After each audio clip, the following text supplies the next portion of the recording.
Okay, so what is your favorite thing to do at work? My favorite thing to do is direct patient care, interact with patients would be the number one thing, talking, or just during appointments in general. And my next favorite thing to do is organize, whether that be on paper, on the computer, or just storage supply. Organizing would probably be my favorite. Yeah, I can definitely see you constantly moving stuff around in the back. What is your favorite thing to do here? My favorite thing is probably getting to film all of the videos that I end up posting on Instagram. So whether it be the funny videos that we do, because I like getting a laugh out of you re-saying the phrase a million times. But I also just like watching Marley inject, so being able to like stand right there and record her, it's like I'm getting that aspect of it, of like seeing it happen, but then I'm also learning while I'm in the room with her, so I really enjoy that. Since it's that's a great, I what mean, I want to do. you absorb so much more than what you probably think you absorb too in the moment, and then if you had to answer something, it would just come out. Oh, that I do. I absorb so much of it because whenever somebody comes and asks me about something, it's like I can word vomit every single thing that I know, and I'm like, wow, That's amazing. I didn't even Which realize. Is already you're 5 million steps ahead of everybody else that has that's getting into PA school. I'm very grateful for that aspect too. And then you're going to be someone who inspires people to go this direction as well, because you'll have your testimony and stories and things that you've seen and done and all those kind of things to let them know, because they'll have no clue for the most part. Well, maybe now, I don't know, this generation might already know about all that, because it's maintenance, it's preventative care now. Oh, my other thing too is, what is your favorite treatment? What is your favorite service to watch that we do? Always. The most interesting. The most interesting? Yeah, what's the service that grabs your attention the most? So I obviously love watching lip filler because it happens before your eyes, but I think the most interesting one would be hyperdilute or dilute radius, because you don't get instant gratification from it. You can see how it's going to work later, but the day of, they'll inject it into the skin, and then, you know, results come with the stimulated elastin and collagen 6 to 12 months after. So what you see that day is not necessarily what it's going to look like. The skin, the elasticity gets better, the wrinkles get better, the lines get better, the skin gets more firm over time. So I think that that's the most interesting, because you're having to wait to see these results, and a lot of people are instant gratification people, so they want the cheek filler, they want the lip stem because they see it that day. But I like the things that you wait for, because the results are better than the instant gratification. Then you get to see then you get to see their happiness, and then because every time they come in, they're like, oh my god, it looks better, and then the next time they're like, oh my god, it looks even better. Like, it just keeps piling on top of itself. Okay. What about you? What's your favorite to watch? My favorite to watch, I'm still amazed by threads in general, just barbed threads, because while that is also kind of both, it's still a slow progression. It can be instant as well. Not the best instant, I mean, I shouldn't say the best instant. It's different right at first because there's swelling. So what you leave with is definitely not how you're going to really look, but some of it is life-changing, literally, as the patient sees himself for the first time after the threads have been pulled at the appointment, because depending on where they're pulling it, those people have seen that part of their face for so long, and then it just instantly changes, whether it's swelling or not. I mean, or you know, however, and that's really cool too. And then it just keeps getting better and better and better and better and better as they go. I agree. Once that swelling goes down, it looks so much better, because they leave looking a little bit crazy, and we try to warn them that you're gonna walk out of here looking crazy, but it looks so good. All right, next question. What is your favorite procedure to get on yourself? Oh, hands down, lip filler. Easy, very easy. That's, if I could pick one thing to get for the rest of my life, it would probably be lip filler. Okay. I'm only saying that because I'm way too young to start getting hyperdilute radius or dilute radius anywhere. I'm sure if I was old enough for that and my skin was like crepey and wrinkly, that would be the thing that I would get for the rest of my life. But as of now, lip filler. Yeah, I would say at your age, your collagen percentage is probably starting to drop, but not to such a degree where you're having to reverse. I mean, even if you did it now and did it once a year, that would still be good maintenance, but it's definitely not necessary until maybe later in your 20s. Yep. I could definitely benefit from it. My favorite treatment to get is tear trough filler. Not that I have a huge trough, but I do have a a little, what do we call it, jelly roll. Yep. Whenever I smile. I also love getting a sharp jaw because I just don't naturally have one. So I love a very snatched, what's the word I'm looking for? When it's, just a very sharp jaw, right here, point is what I want. With a, not a wide, but just from the side. And then, I love laser hair removal. Oh, yeah. If you haven't done that, you should really do that. So go cut your grass. Just go ahead and kill it all. Laser is life-changing, I will say that. Yeah. Not having to shave, not having razor bumps, not having to worry about those little stubbles coming back, not having to have it hurt after it's grown back for like 2 days and you're trying to shave on top of that little stubble. It hurts so bad. Don't ever have to worry about that again. Nope, nothing. It's amazing. You're just prepped and ready to go. You don't have to worry about, oh my gosh, do I have this? Do I have that? Did I check it? Did I get to the beach and go, oh my gosh, now I can't take my shorts off? Well, you can, but just in case you cared that much.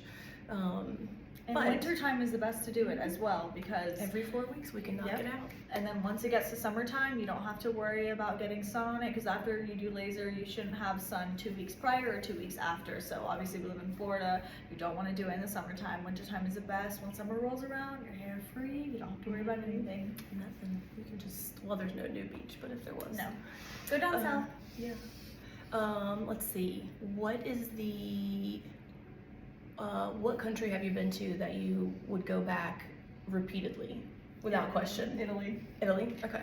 Any day, anytime. Ciao. Yeah.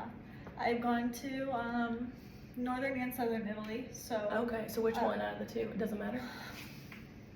Yeah. Southern. I like southern Italy because you have the coast. It's beautiful, so I think I'd go back there. But any part of Italy I would go to any day. What about you? Cool. Well, out of the very small number of things that I've been to, which I'm going to change that, I would probably say Italy too, or anything Caribbean is good. The Bahamas, Dominican, anything out of LA, Lower Alabama is good.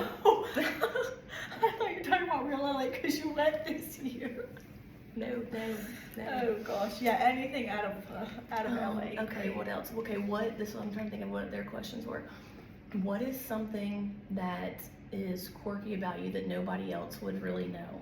It doesn't have that you would share.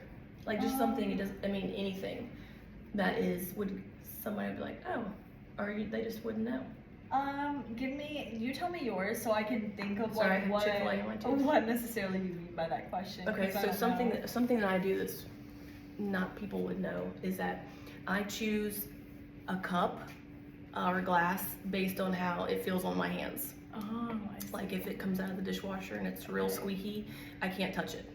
If it's got a smooth feel to it where it's not like it feels like a nails on a chalkboard to me, but I'll choose my glasses that way either at home or at a restaurant or however. So that's a deal breaker if it's funky.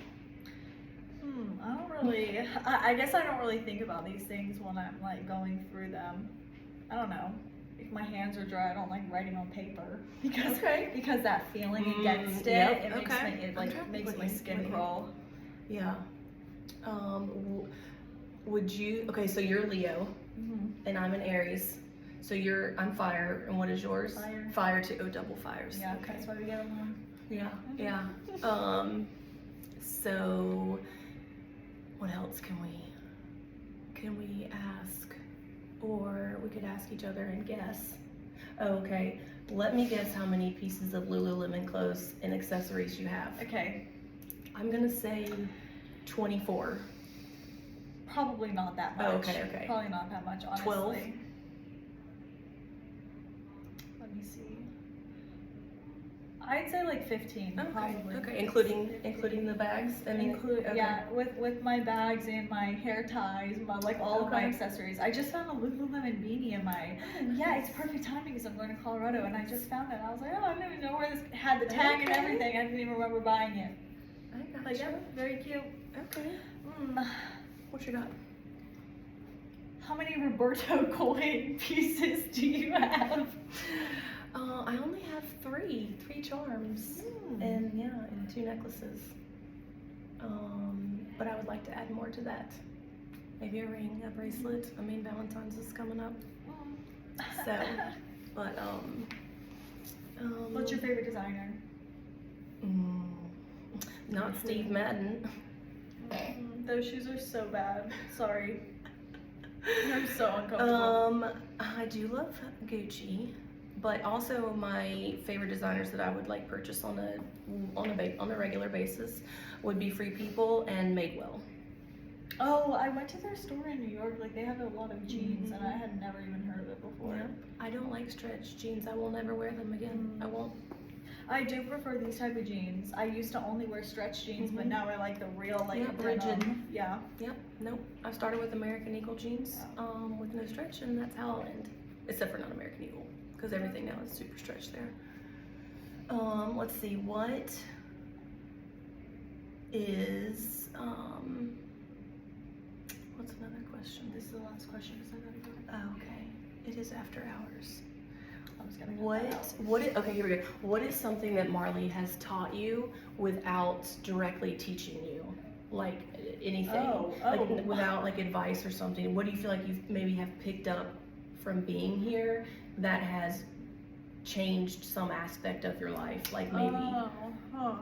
Well, first I think my route to go to PA school for what I want to go to now is due to her being in the room, how she interacts with her patients, like the vibe that she gives off, learning everything about the like facial anatomy, seeing how she injects. She's never really sitting there like intentionally teaching me. It's just things that I pick up because I'm in the room with her every single appointment. Right. So I think that in general, just her kind of giving me more information about PA school, because when I first started working with her, I was actually studying for the MCAT because I wanted to go to medical school, and Dr. Mahadi. yeah, and then I realized, wow, I do not want to go to school for 8 more years when I could go to school for 2 years and do exactly what she's doing, and it just cut out a lot of time.